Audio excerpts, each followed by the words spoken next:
Donc, bonjour à tout le monde là. Bonjour à Steve. Donc, on va parler de la parole de Dieu.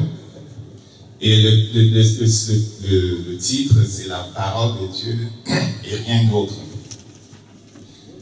Quand on regarde comment l'Église a évolué depuis les apôtres jusqu'à nous aujourd'hui, je ne sais pas si tu connais l'histoire de l'Église, mais il est arrivé un temps où,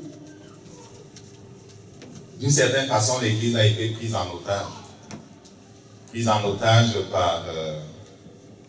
par l'autre. Et où la parole de Dieu n'était plus vraiment accessible à tous. Okay? La parole de Dieu n'était vraiment plus accessible à tous. On l'avait en latin, et c'était juste certaines personnes qui avaient le droit de la lire. Et dans les années 1500-1600, j'ai oublié son nom, il est en Angleterre, il décide contre la vie de Rome, qui à ce moment-là régnait partout, de traduire la Bible en anglais. Et ce projet-là va lui coûter sa vie, parce qu'une fois qu'il traduit le Nouveau Testament, on le prend, on le brûle, on l'exécute. J'ai oublié son nom. Pardon? J'ai oublié son prénom en tout cas. Plus tard, je pourrais peut-être chercher et poster ça sur le site. Mais après, quand même, au moment où il était sur le bûcher et qu'on le brûlait pour l'exécuter à cause qu'il avait comme défié l'autorité de Rome, parce que la question c'était quoi? C'était que on ne voulait pas que le monde ait accès à la parole, parce que si tu as accès à la parole, tu peux te rendre compte si le monde fait ce que la parole dit ou pas. Quoi. Donc c'était ça l'enjeu, c'était l'enjeu de l'autorité. À ce moment-là, l'autorité, c'était Rome, c'était le pape. Et son autorité était tellement grande qu'il faisait et défaisait même les rois. Tellement grande qu'il pouvait même changer les Écritures. Mais comme les gens n'avaient pas accès à la parole, c'était difficile de savoir. Maintenant, quand il traduit le Nouveau Testament, on le brûle. Et pendant qu'il est sur le bûcher, il prie, il dit, Seigneur, ouvre les yeux du roi de l'Angleterre. Ouvre ses yeux afin qu'il voie. Quelques années plus tard, le roi de l'Angleterre, King, peut-être James quelque chose, a pris des scholars, des Bible scholars, des gars qui sont forts dans l'interprétation du grec, là, et il les a mis ensemble, ils étaient comme 6, il les a mis ensemble pour finir les travaux qui avaient été commencés par l'autre. Ça a donné lieu à ce qu'on a connu, la King James Bible, je pense de 1600, peut-être 61 si je m'abuse.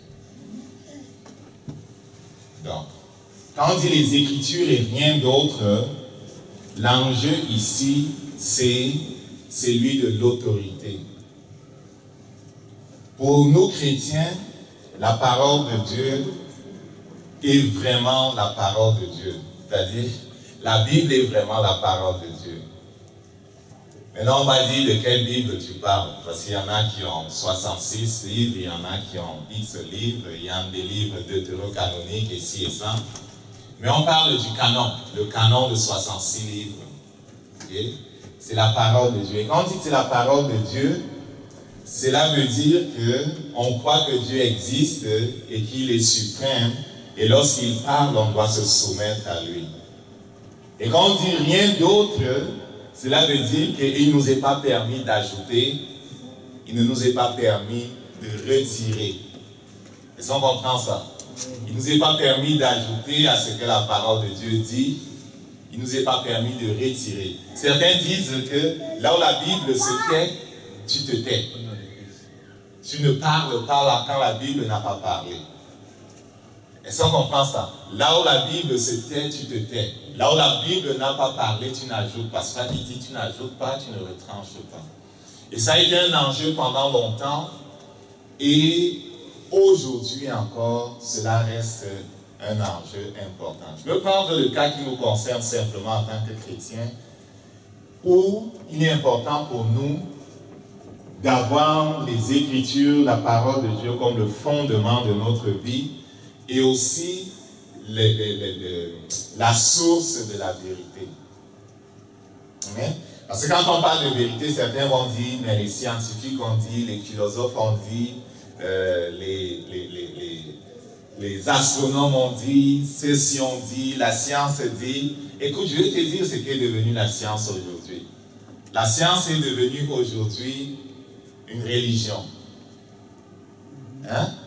La science est devenue aujourd'hui une religion qui a été comme promue et qui est promue même avec les écoles pour remplacer Dieu. Ok? Et donc, pour moi aujourd'hui, ça va aussi, ça va jusqu'à ce point-ci. Là où la parole de Dieu dit que c'est comme ça que les choses sont, si ces gens-là s'en vont et me reviennent en disant qu'ils n'ont pas trouvé comme ça, comme la parole l'a décrit, je vais dire que c'est eux qui sont menteurs. Hein? Allez. On va voir où je m'en vais. Je vais aller doucement. Je ne vais pas courir. Mais le but à la fin de ce message, c'est que pour toi, la parole de Dieu soit l'autorité finale.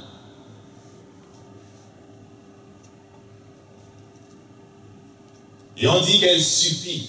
La parole de Dieu est suffisante. Okay? Le Saint-Esprit présente la parole de Dieu ou bien les Écritures comme étant révélées par Dieu. Présente les Écritures comme étant révélées par Dieu. Et si tu veux savoir, le Saint-Esprit est en fait l'auteur de la parole de Dieu. On va le voir plus tard. Et quand on parle de la Bible, c'est vrai que ce n'est pas un livre comme les autres. On pourrait dire que c'est une bibliothèque. Parce que c'est un rassemblement d'une, on a dit 66 livres, environ 40 auteurs, écrits sur une période d'environ de plus de 1000 ans. Du premier auteur au dernier auteur, tu peux compter 1000 ans. Par contre, quand tu lis ces 40 livres, ces 66 livres qui sont assemblés sur le canon qui est le nôtre, tu peux voir une unicité. Tu peux voir une unicité. Est-ce qu'on comprend? Tu peux voir une certaine unicité. Et ce qui est intéressant, c'est que dans cet ensemble de livres qu'on appelle les Écritures ou la Bible, il y a le tiers, en fait, ce sont des prophéties. Le tiers, ce sont des prophéties. Et à l'instant où on se parle, environ 2 tiers de ces prophéties ont été réalisées. Il reste 1 tiers de pas encore réalisé.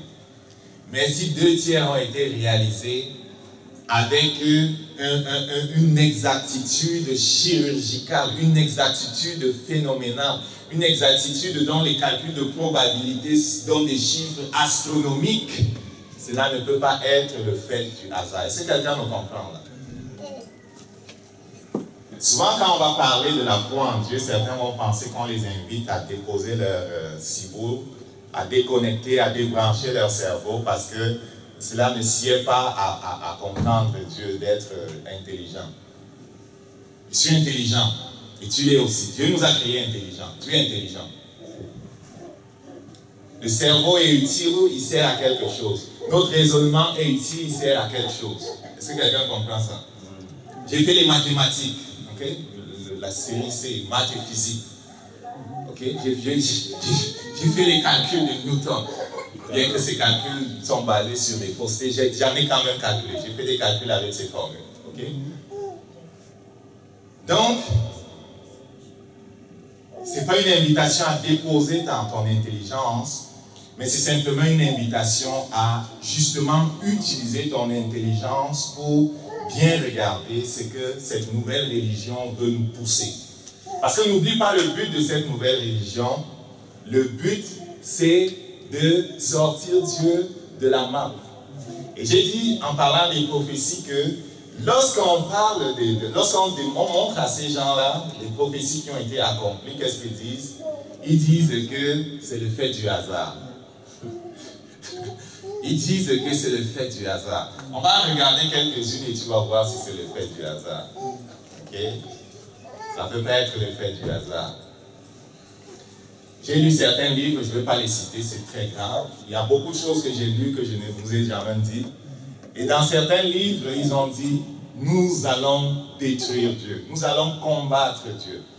Regarde la prophétie de Jésus-Christ. Il dit,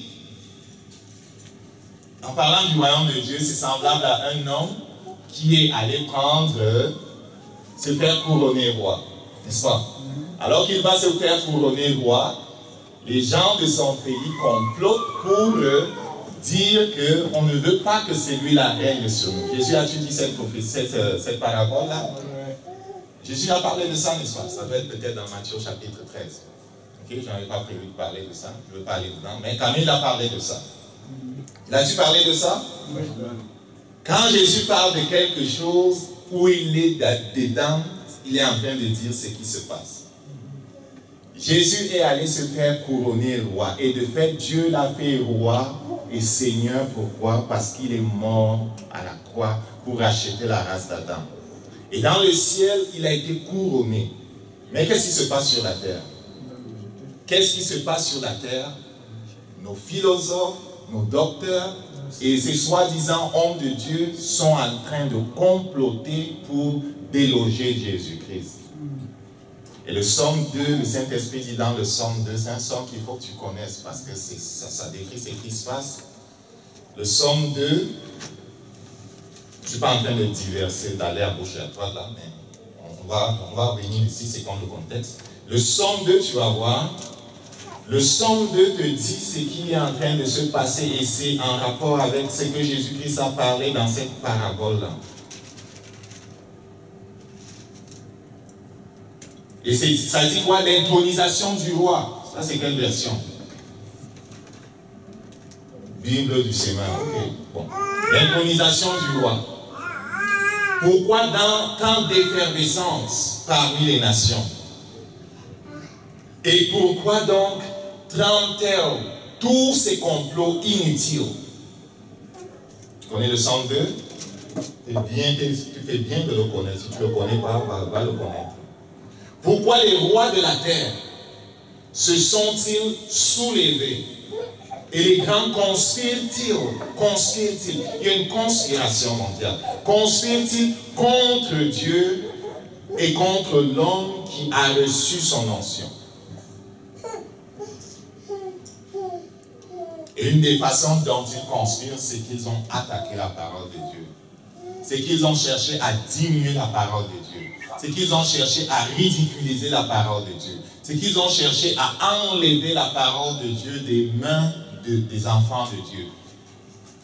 Et quand ils n'ont pas pu, ce qu'ils font actuellement et qui est grave, c'est qu'ils polluent nos bibliothèques avec toutes sortes de versions qui n'ont pas d'allure. On ne va pas rentrer dedans, mais toutes les versions que vous voyez dehors de la Bible, là, il y en a qui sont vraiment terribles. Je ne vais pas rentrer là-dedans aujourd'hui, ce n'est pas mon but.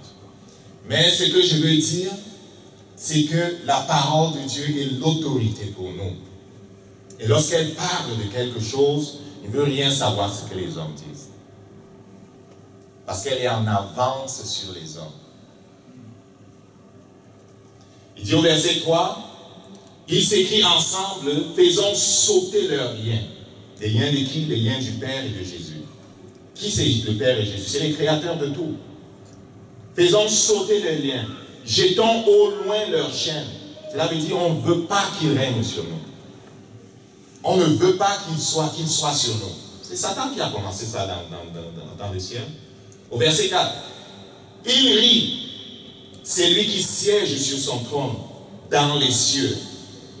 Le Seigneur se moque d'eux. Et dans sa colère, il les frappe d'épouvante. En leur tenant ce discours, moi j'ai établi mon roi par l'onction sur Sion, ma montagne sainte. Je publierai le décret qu'a promulgué l'Éternel. Il m'a dit, tu es mon fils aujourd'hui, je fais de toi mon enfant. Demande-moi, que veux-tu? Je te donnerai en patrimoine tous les peuples de la terre. Si tu lis bien, c'est Jésus qui parle ici. C'est Jésus qui parle à ce moment-là, ok? Tu es mon fils, c'est Dieu qui parle. Aujourd'hui, je fais de toi mon enfant. Demande-moi, que veux-tu? Non, ce n'est pas encore Jésus. Je te donne en patrimoine tous les peuples de la terre, c'est Dieu qui parle. Et le monde jusqu'aux confins lointains sera ta propriété. Avec un sceptre de fer, tu les soumettras. C'est encore Dieu qui parle. Comme des vases d'argile, tu les briseras. C'est pourquoi, roi de la terre, montrez-vous intelligent. Vous qui gouvernez le monde, laissez-vous donc avertir. Dans la crainte, servez l'Éternel, et tout tremblant, exultez de joie. Ô fils, rendez votre hommage pour éviter qu'il s'irrite. Si tu ne veux pas que Jésus se mette en colère, donne-lui l'honneur qu'il mérite. Et dit au roi de ce monde, ô fils, rendez votre hommage pour éviter qu'il s'irrite et que vous périssiez dans la voie que vous suivez. En un instant, sa colère contre vous peut s'enflammer. Oui, heureux sont tous les hommes qui en lui cherchent refuge. Je reviens sur les Écritures. Donc, ils ont combattu les Écritures. Je ne vais pas rentrer là-dedans aujourd'hui. Je veux qu'on comprenne que pour nous, c'est la base. Donc, le Saint-Esprit présente les Écritures comme la parole de Dieu. L'Écriture, telle que nous l'avons reçue, suffise pour notre foi et pour notre vie. On n'a pas besoin d'autre chose. Donc, je veux focaliser sur ce qui nous intéresse vraiment. On reviendra sur les autres choses plus tard. Aujourd'hui, on veut faire la démonstration que pour la foi et pour notre vie, on n'a pas besoin de quelque chose d'autre. Les Écritures seules suffisent. Les Écritures telles que nous les avons reçues suffisent. Deutéronome 4, versets 1 à 2. Josué 1, versets 7 à 8. Et les autres. Je vais lire quelques-unes de ces références. Deutéronome 4. Tu as ta Bible là. Je ne vais pas afficher les versets. Le fait d'afficher les versets là nous a souvent rendu paresseux. En Afrique, chacun ouvre sa Bible. Tu les vois flyer de gauche à droite dans la Bible avec les souvenirs. Ici, comme on affiche là, personne n'amène plus sa Bible. Ramène ta Bible, il y a des jours où je ne vais pas afficher. Deutéronome 4, versets 1 à 2.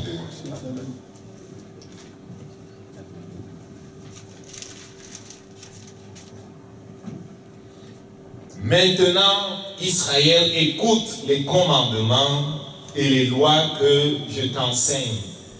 C'est encore la version Bible du Sénat. Respecte-les afin de vivre et d'entrer en possession du pays que l'Éternel, le Dieu de tes ancêtres, te donne.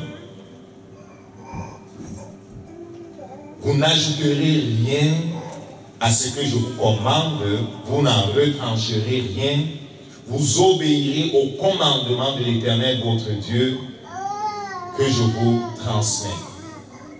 C'est Moïse qui parle à Israël. Moïse, l'homme de Dieu qui parle à Israël, dit écoute le commandement.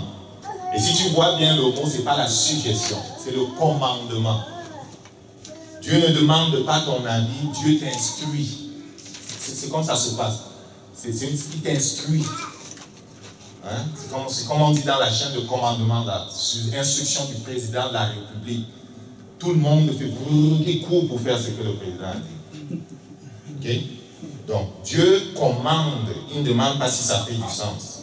Et quand ça ne fait pas du sens, tu ne dois pas commencer à critiquer. Tu ne dois pas commencer à faire le fou. Si ça ne fait pas du sens, tu dois pleurer devant Dieu pour qu'il t'en donne le sens. Amen. Parce que c'est mauvais quand Dieu parle et tu ne comprends pas pour commencer. Quand Dieu parle, tu ne comprends pas, c'est mauvais. C'est pas bon. Maintenant, plutôt que d'être offensé, de reculer, d'aller au fond de la salle comme Satan, en tout cas, lui comprend ce que Dieu dit. tu ferais mieux de lui demander de t'expliquer. Regarde Jésus-Christ. Jésus-Christ parlait tout le temps. Les pharisiens étaient offensés. Ils étaient offensés. Qu'est-ce qu'il disait à ses disciples? Laisse-les. Ils étaient offensés. Il guérit quelqu'un, ils sont offensés. Quelqu'un vient pleurer sur lui, il dit, s'il savait qui est cette femme-là, il dit qu'il est prophète, il n'allait même pas, il est une prostituée. Ils étaient offensés. Il va se chasser, ils sont offensés. Ils mangent avec les publicains. Ils étaient offensés. Et quand Dieu parle et que cela t'offense, je dis que c'est pas bon. Si tu ne comprends pas, c'est pas bon. Moi je te dis. Parce qu'en général, quand tu ne comprends pas, le diable va voler ce que Dieu a dit. Quand tu ne comprends pas, il va voler ce que tu as dit. Donc tu dois demander la compréhension. Les autres versets, on va lire peut-être Josué 1, verset 7 à 8. Les autres versets parlent dans le même sens. Ils disent que la parole de Dieu suffise. Et ils parlent en termes de commandement toujours. Si tu vois, mon ami, c'est commandement. Tu connais les chrétiens, ils vont sortir ou aller dire à leur tante et à leur oncle, à leur père qu'on a parlé de ci à l'église, j'ai lu ça. Est-ce que ça fait du sens?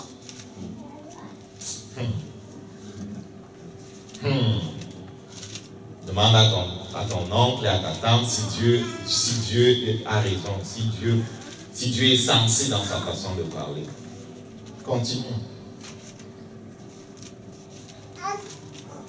Si ta tante est plantée dans la même source que toi, oui, demande-lui si ça fait du sens. Et même, je préfère demander à Dieu si ça fait du sens. Parce que parfois, certains seront en retard, ne vont pas saisir les choses comme toi, tu les saisis vite.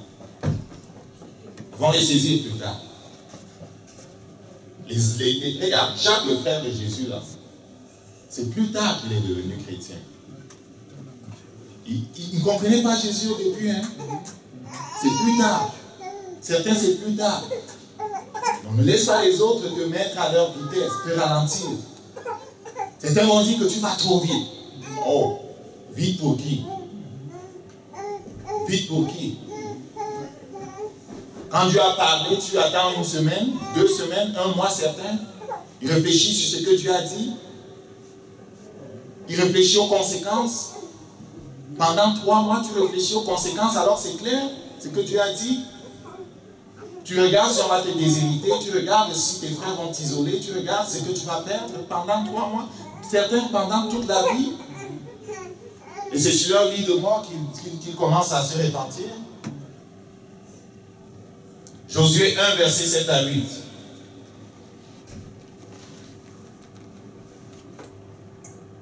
Simplement, prends courage, tiens bon pour veiller à obéir, voilà notre part, obéir à toute la loi que mon serviteur Moïse t'a prescrite, sans t'en écarter d'un côté ni de l'autre. Si tu veux savoir la pensée de Dieu quand Dieu parle, là, c'est que tu ne t'écartes ni à gauche ni à droite de ce que Dieu dit. Est-ce que Dieu va te frapper si tu t'écartes à gauche ou à droite? Non, il ne va pas te frapper. Le problème, c'est que quand tu t'écartes à gauche ou à droite et que tu fais tes affaires, tu quittes le terrain où règne Dieu. Tu t'en vas sur le terrain où l'autre règne. Et il frappe. Et tu pleures. Et tu reviens. Mais tu perds le temps. Le Nouveau Testament parle de sa complétude. Complétude veut dire c'est complet. C'est complet, son caractère complet. Le Nouveau Testament parle des Écritures comme, c'est-à-dire le Nouveau Testament dit qu'il est l'accomplissement de l'Ancien. C'est-à-dire quand le Nouveau Testament parle de la parole de Dieu, parle de Jésus-Christ, parle de ce qui s'est passé dans le mystère de Jésus-Christ et ce qui va se passer avec nous, il dit c'est l'accomplissement de ce que Dieu avait annoncé dans le passé. Hébreux chapitre 1, versets 1 à 2. Là, ça nous fait un bon exercice. Il faut connaître où ces livres-là se trouvent, à gauche, à droite. Mais il y a d'autres Bibles où ils ont des choses ici pour retrouver les Bibles facilement. Vous pourrez acheter ça, ça va être plus facile. Hébreux 1, verset 1 à 2. À bien des reprises et bien des manières, Dieu a parlé autrefois à nos ancêtres par les prophètes. Et maintenant, dans ces jours qui sont les derniers, c'est par son Fils qu'il nous a parlé. Il a fait de lui l'héritier de toutes choses. C'est aussi par lui qu'il a créé l'univers. Qu'est-ce qu'il dit? Dans le passé, Dieu a parlé par les prophètes. Et au moment où celui-ci qui parle là, le Nouveau Testament n'est même pas entièrement constitué. Et quand tu lis le Nouveau Testament, il parle des Écritures et il parlait de la loi et des prophètes, il parlait de l'Ancien Testament, il parlait c'est-tu 39 livres? Non. C'est combien de livres dans l'Ancien Testament? Moi, je pense que c'est 39. Il parlait des 39 livres de l'Ancien Testament. 27 dans le Nouveau. Ok? Donc, et il dit qu'il a parlé par les prophètes. Et dans ces jours qui sont les derniers, le Nouveau Testament, la Nouvelle Alliance, c'est par le Fils qu'il a parlé. Donc le Fils est l'accomplissement de ce qui s'est passé dans le passé. Et le verset que j'ai écrit là, je pense, c'est Jean 12, verset 47 à 50. Jean 12, 47 à 50. Ça doit être Jésus qui parle. Jean 12, 47 à 50. Si quelqu'un entend ce que je dis, c'est Jésus notre Seigneur qui parle, mais ne met pas en pratique, ce n'est pas moi qui le jugerai, car ce n'est pas pour juger le monde que je suis venu, c'est pour le sauver. Au verset 48, notre Seigneur dit, c'est lui donc qui me méprise et qui ne tient pas compte de mes paroles a déjà été jugé, a déjà son juge, pardon. C'est cette parole même que j'ai prononcée, elle le jugera au dernier jour. Verset 49. Car je n'ai pas parlé de ma propre initiative. Le Père qui m'a envoyé m'a ordonné lui-même ce que je dois dire et enseigner. Tu comprends? Jésus lui-même était sous autorité. Jésus lui-même ne se dégageait ni à gauche ni à droite. Il ne faisait pas ses affaires. Tu comprends? Le Père lui a ordonné lui a instruit des choses précises à faire, c'est ce qu'il a fait. Verset 50. Or, je le sais bien, l'enseignement qui m'a été confié par le Père, c'est la vie éternelle. Mon enseignement consiste à dire fidèlement ce que m'a dit le Père. Waouh! Mon ami, va méditer ce verset-là, c'est extraordinaire. Je suis en train de dire ici que les paroles qu'il a prononcées sont les paroles qui viennent du Père lui-même. Sont les paroles qui viennent de Dieu lui-même. Les paroles que les prophètes ont prononcées sont les paroles qui viennent de Dieu lui-même. Tu vas voir plusieurs enfants dans l'Ancien Testament qui disaient « Ainsi parle l'Éternel ». Et ça leur venait, comment ça leur venait? Audiblement, cela leur venait par des visions, cela leur venait par toutes sortes de choses. Cela leur venait par les anges qui leur parlaient. Cela leur venait des façons que Dieu utilise pour transmettre sa parole. Mais c'était vraiment l'Éternel qui parlait et qui instruisait le peuple sur ce qu'il attendait d'eux. Et ça a été la même chose pour Jésus-Christ. Et donc, si c'est la parole de Dieu, on doit la prendre comme ce qu'elle est, la parole de Dieu. Et quand tu lis cette parole-là, tu dois vraiment la prendre comme la parole de Dieu. Ça fait une différence. Il y a des gens qui ont dit, j'ai lu la Bible, c'est niaiseux, ça raconte des histoires, on ne comprend même pas ce qu'il dit, ça saute ici, ça va là-bas, ça se contredit. Écoute. Déjà, tu l'as approché pour trouver des problèmes, tu vas trouver des problèmes. Mais si tu l'approches avec humilité pour trouver celui qui en est l'auteur, tu vas le trouver. Parce qu'il y a une loi spirituelle que j'aime bien. Elle se trouve dans Jérémie 29 au verset 13. La loi spirituelle dit, vous me chercherez, vous me trouverez si vous me cherchez de tout votre cœur. C'est une loi spirituelle. Et ces gens-là ont dit, je n'ai pas trouvé Dieu, je n'ai pas ceci, Dieu, j'ai lu, je ne comprends pas. Écoute, tu lisais déjà pour trouver des fautes. Déjà, tu lisais pour trouver l'excuse que tu vas donner à celui qui t'a rassé avec Jésus, là, l'excuse pour ne pas suivre. Tu vas trouver si tu cherches à ne pas trouver, tu vas trouver. Hein? Pourtant, c'est la parole de Dieu. Amen. Et ceux qui cherchent qui la lisent en cherchant à trouver Dieu vont trouver Dieu. En tout cas, j'ai trouvé Dieu de cette façon-là. Et je continue à trouver, à connaître qui est Dieu à travers sa parole. S'il y a quelque chose dans lequel je me sens à l'aise comme le poisson dans l'eau, là, c'est la parole de Dieu.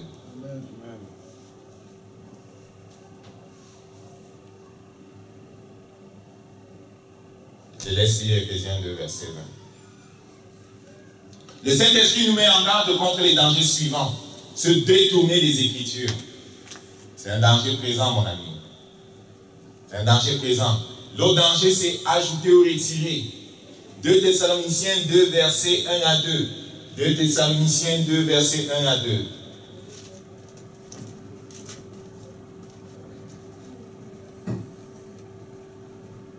Deux Thessaloniciens 2.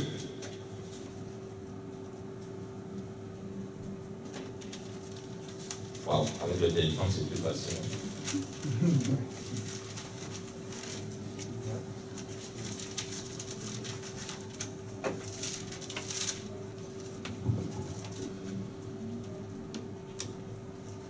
Voilà.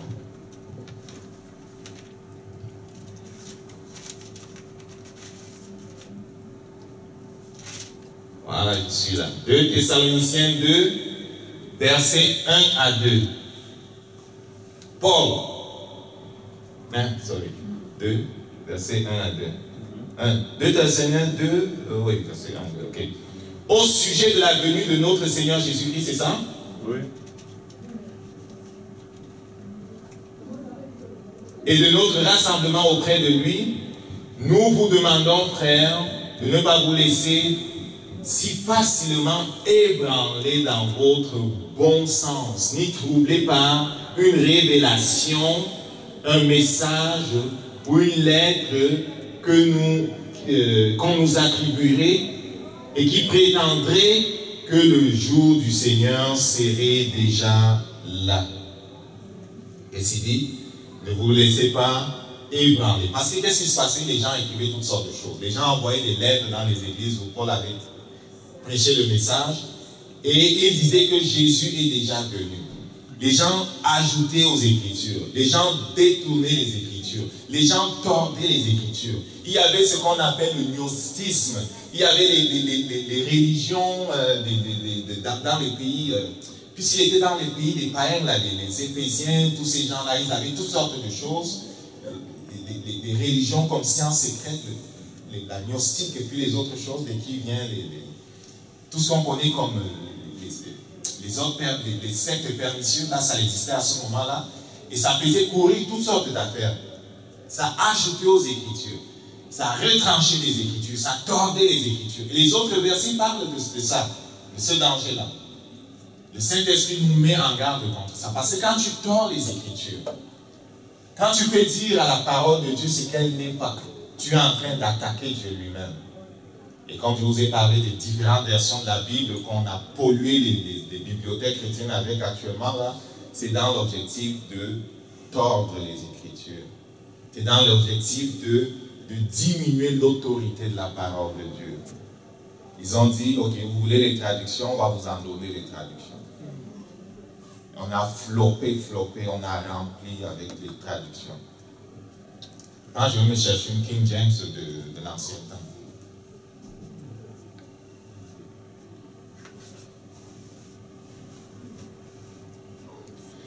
Quelques descriptions des Écritures qui font allusion au caractère suffisant et complet des Écritures. Okay? Tu peux le voir, elle est suffisante. Quand on dit suffisant, ça veut dire que tu n'as pas besoin d'autre chose. Tu n'as vraiment pas besoin d'autre chose. Les Mormons vont te dire que, ouais, nous on a comment ils appellent ça? Ils ont un autre livre, un livre bleu là. Chacun a son autre chose qu'ils ajoutent aux Écritures. Tu n'as pas besoin d'autre chose. Ceux qui sont dans les ordres mystiques vont te dire que ouais, j'ai besoin d'être dans la franc-maçonnerie. Ouais, t'es chrétien, ça ne suffit pas. Tu as besoin d'être dans la franc-maçonnerie aussi parce qu'ils vont t'illuminer. Ils vont m'illuminer. Ils vont m'illuminer. Pour la franc-maçonnerie, c'est rigolo. Je ne sais pas les chrétiens qui sont là-bas, comment ils font. Parce que quand tu entres dans le premier grade, je ne sais pas si on peut les appeler chrétiens.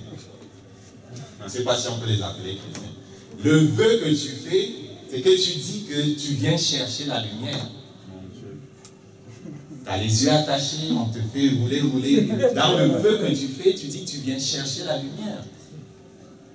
Ils ont-tu lu là où Jésus dit « Je suis la lumière du monde ». Celui qui marche après moi ne marche pas dans les ténèbres. Tu viens chercher la lumière. Et ils ont des degrés d'illumination. Le problème, c'est que quand tu arrives en haut, là, et même à partir du bas, si tu commences à confesser que tu viens chercher la lumière et que ce n'est pas en Jésus que tu la cherches, tu as régné le Christ, quoi. Bon, revenons à nos moutons. Les Écritures et rien d'autre. Quelques descriptions qui font allusion au caractère suffisant des Écritures. Les Écritures suffisent. Quelques descriptions qui font allusion au caractère complet des Écritures. Et si tu lis le Psaume 119, tu vas te rendre compte de comment Dieu parle des Écritures. Les Écritures, c'est tout. C'est notre lumière, c'est notre socle, c'est vraiment tout. Pourtant, les Écritures sont attaquées. Personnellement, pourquoi je fais confiance aux Écritures? Je fais confiance aux Écritures parce que dans les Écritures, j'ai trouvé l'auteur des Écritures. En lisant la parole, j'ai trouvé l'auteur des Écritures. Et au moment où je te parle, je ne fais pas des efforts pour croire. Vous m'avez souvent entendu dire, si pour toi croire nécessite un effort et qu'il s'agit de court-circuiter mon cerveau pour arriver à croire, alors je te dirais que je ne crois pas en Dieu. Ce n'est pas pour moi ça. Mon expérience, quand je parle de croire, ce n'est pas ça. Parce que je le connais. En lisant la parole, j'ai trouvé le Seigneur.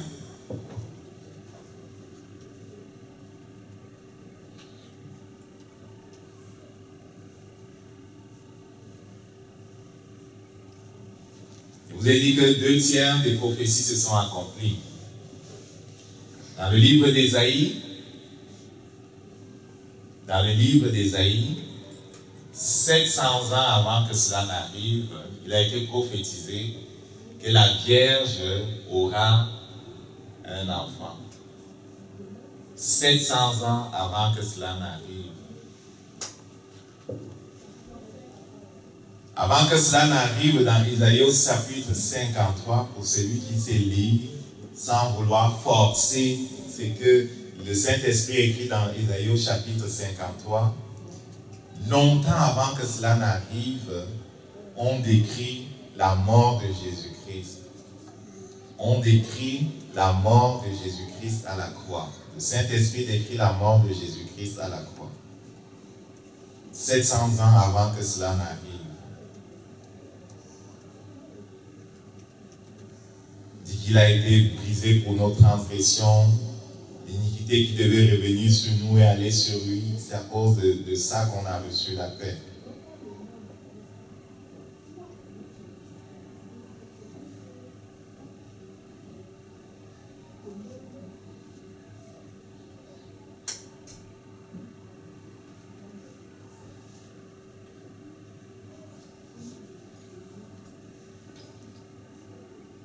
Son entrée à Jérusalem, ça a été prophétisé des années avant qu'il n'arrive. Le fait qu'il entre monté sur comment on dit ça? Sur le dos d'un ânesse, d'un ânon. Prophétisé des années avant qu'il n'arrive. Le fait que ces mains ont été percées, le prophète Zacharie en parle dans Zacharie au chapitre 13. 487 ans avant que cela n'arrive. 487 avant Jésus-Christ. 487 ans avant que cela n'arrive, le prophète Zacharie en parle.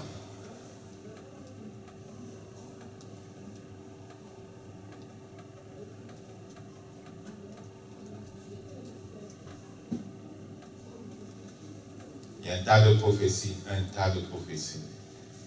Je sais que pour toi, ce n'est pas un problème de croire que la parole de Dieu est la parole de Dieu. Mais lorsque des gens t'interrogent, je veux que tu comprennes qu'on croit qu'elle est la parole de Dieu, parce que, je vais le redire, je l'ai dit au début, parce que c'est un livre pas comme les autres. L'auteur est vraiment le Saint-Esprit. Ce n'est pas un livre comme les autres. Il y en a qui sont dans ce canon-ci, 66. Dans l'Ancien Testament, si je m'abuse, 39, dans le Nouveau Testament, 27. Et ils sont 40 personnes, ceux qui ont été utilisés par le Saint-Esprit pour écrire. Ils sont au nombre de 40. Et la période d'écriture s'étend sur plus de 1000 ans. Maintenant, quand on regarde l'unicité, qu'est-ce que ça veut dire l'unicité? L'unicité, cela veut dire que la concordance des choses, de ce qui est dit. Okay? Quelqu'un était ici, il a dit une chose, il n'y avait pas de cellulaire, il n'y avait pas rien. Il n'y avait pas moyen qu'il puisse dire la même chose à l'autre. Quelqu'un était là-bas, il redit la même chose. Et des années après, ce qui a été dit ici, ce qui a été dit là-bas s'accomplit. Quand tu regardes par exemple le rêve que le roi Nabuchodonosor a eu dans Daniel et que Daniel vient interpréter. Et ce rêve de grande statue qui parle de la succession des royaumes sur la terre. Et que tu vois, c'est exactement ces royaumes qui ont régné sur la terre. De Babylone à Rome, en passant par Perse, par le royaume de Perse et puis celui d'Alexandre le Grand. Quand tu regardes comment cela s'est succédé exactement comme le Saint-Esprit l'a annoncé, on ne peut pas dire que c'est le fait du hasard. C'est pour ça que l'apôtre Pierre, dans son livre, disait que c'est poussé par le Saint-Esprit que les hommes ont écrit de la part de Dieu. On peut le voir dans 2 Pierre au chapitre 1 au verset 20. Il dit, sachez avant tout qu'aucune prophétie de l'Écriture n'est le fruit d'une initiative personnelle. Ce n'est pas Moïse qui a décidé d'écrire les 5 livres du Pentateuque. C'est Dieu lui-même qui lui a donné la révélation de ces choses qui se sont passées.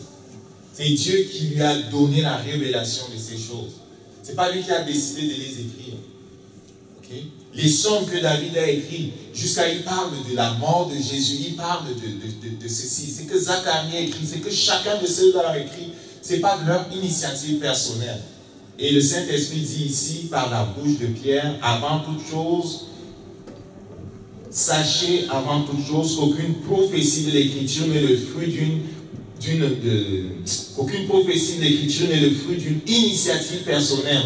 Au verset 21, en effet, ce n'est pas par une volonté humaine qu'une prophétie a jamais été apportée. Et je me souviens de ce qu'on a lu tout à l'heure à propos de Jésus. Il disait lui-même, je dis ce que le Père m'a dit. Il m'a instruit de dire certaines choses. Ce sont ces choses-là que j'ai dit. Et je n'ai pas dit autre chose. Et sur la croix, quand il dit tout est accompli, c'était parce que vraiment tout était accompli. Et Jésus lui-même était attaché à ce que le Père a dit s'accomplit. C'est ce que le Père lui a dit de faire, il le fait. Il s'en va jusqu'à demander à boire. Et on lui donne du vinaigre. Qu'est-ce qui se passait en général? On trempait des choses pour droguer les gens qui étaient sur la croix, comme pour atténuer leur souffrance. On met le vinaigre sur un roseau qu'on met sur sa bouche. Au moment où on veut comme casser les pieds des gens pour accélérer leur mort, on arrive sur Jésus, il est déjà mort. Dieu avait dit, aucun de ces os ne va être cassé. Mais le monsieur a l'idée que, il est déjà mort. On ne sait jamais, ces gens-là. Il lui perce le côté. Zacharie a prophétisé dans Zacharie au chapitre 14. Ils regarderont en moi celui qu'ils ont percé. On lui a percé le côté. Je ne sais pas d'où lui vient l'idée de lui percer le côté. Il est mort. Il dit, il est mort, ces gens-là. Ils vont se réveiller après. Toujours qu'il lui perce le côté. C'était prophétisé. Sachez donc tout, qu'aucune prophétie de l'Écriture n'est le fruit d'une initiative personnelle. En effet, ce n'est pas par une volonté humaine qu'une prophétie a jamais été apportée, mais c'est poussé par le Saint-Esprit que les hommes ont parlé de la part de Dieu. Et je vais finir avec ceci. Quand Dieu parle, cela craint. La parole de Dieu n'est pas la parole d'un homme. Au commencement, nous dit la parole de Dieu, Dieu créa le ciel et la terre. Et tu vas voir dans le livre des commencements, justement, il dit, Dieu dit. Dans Genèse 1, tu vas voir Dieu dit, tu vas voir ça au moins 10 fois. Dieu dit et cela se fait. Dieu dit et cela se fait. La parole de Dieu, là, si tu la prends comme la parole de Dieu, ça va créer le monde que Dieu a rêvé pour toi. Ça, je veux que tu rentres avec ça ce matin. Que ton regard sur la parole ou la Bible, je ne sais pas où tu l'as mise, tu la dépoussières, tu la sors, tu la prends et puis tu recommences à la regarder avec un nouveau regard. C'est vraiment la parole de Dieu. Et quand tu l'ouvres, je m'en vais rencontrer Dieu. Et quand elle parle, c'est Dieu qui parle. Et quand Dieu parle, il s'attend à ce que tu obéis. Alors tu vas faire ça, je veux que tu comprennes que la parole de Dieu qui a fait en sorte que toutes les choses se passent comme Dieu a dit qu'elles vont se passer. Je veux que tu comprennes que cette parole-là a le pouvoir de contrôler ta vie, contrôler tes finances, guérir ton corps, guérir tes enfants. Je veux que tu comprennes que cette parole de Dieu-là, surtout si tu trouves une parole où Dieu promet quelque chose, je veux que tu comprennes que ce que Dieu dit là peut se faire dans ta vie. La clé ou l'interrupteur, c'est est-ce que je le reçois? Peut-être le médecin t'a parlé d'une maladie qui supposément va t'emporter. Peut-être dans ta famille, les gens ne dépassent jamais un certain âge parce qu'il y a un certain pattern. Peut-être. La parole de Dieu, là, si elle dit quelque chose de toi et que tu la reçois, le sort que les gens autour de toi connaissent ne sera pas ton sort. Parce que la parole de Dieu a la puissance de créer ce que Dieu dit. Si on la reçoit, par exemple. On va se lever debout. On va se lever debout. On va rendre grâce à Dieu pour sa parole. Elle est disponible aujourd'hui. Elle est disponible aujourd'hui.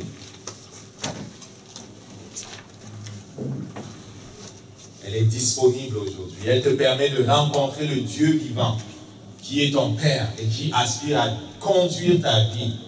Rends grâce à Dieu pour sa parole. Rends grâce à Dieu pour sa parole. Rends grâce à Dieu pour les paroles qu'il a prononcées sur ta vie. Je veux dire à quelqu'un ce matin, peut-être tu considères ta vie, tu la considères comme étant au ralenti, tu la considères comme étant en arrêt, tu la considères comme étant bloquée, tu ne vois pas les choses. Tu ne te laisses pas tromper par Satan qui veut te faire croire que Dieu est tellement grand qu'il n'a pas du temps pour toi. Non, Dieu est intéressé par toi. Il t'a créé pour un but. Il y a des paroles précises qu'il a prononcées à ton endroit. Il y a des paroles précises qu'il a écrites dans ton livre de destinée. Il y a des paroles précises qui concernent tes finances, qui concernent ta vie sentimentale, qui concernent ton mariage, qui concernent ta santé, qui concernent ta vie professionnelle, qui concernent les enfants qu'il t'a confiés. Il y a des paroles précises qui concernent ton impact dans ce monde. Il y a des paroles précises qui concernent le rôle que tu as joué en tant que disciple de Jésus-Christ sur cette terre. Il y a des paroles précises. Rends grâce à Dieu pour cela. Père, nous te rendons grâce parce que nous ne sommes pas le fruit du hasard. Nous te rendons grâce parce que ta parole est la vérité. Ta parole est l'autorité finale dans nos vies. Nous croyons ta parole, Seigneur. Lorsque nous ne comprenons pas, nous venons à toi pour être instruits, pour être enseignés. Mais c'est parce que tu as déclaré dans ta parole, je te montrerai le chemin à suivre, j'aurai le regard sur toi. Tu as déclaré dans ta parole, Seigneur, que tu nous instruirais. Nous prions que tu nous instruises. Alors nous allons ouvrir de plus en plus ta parole, Seigneur.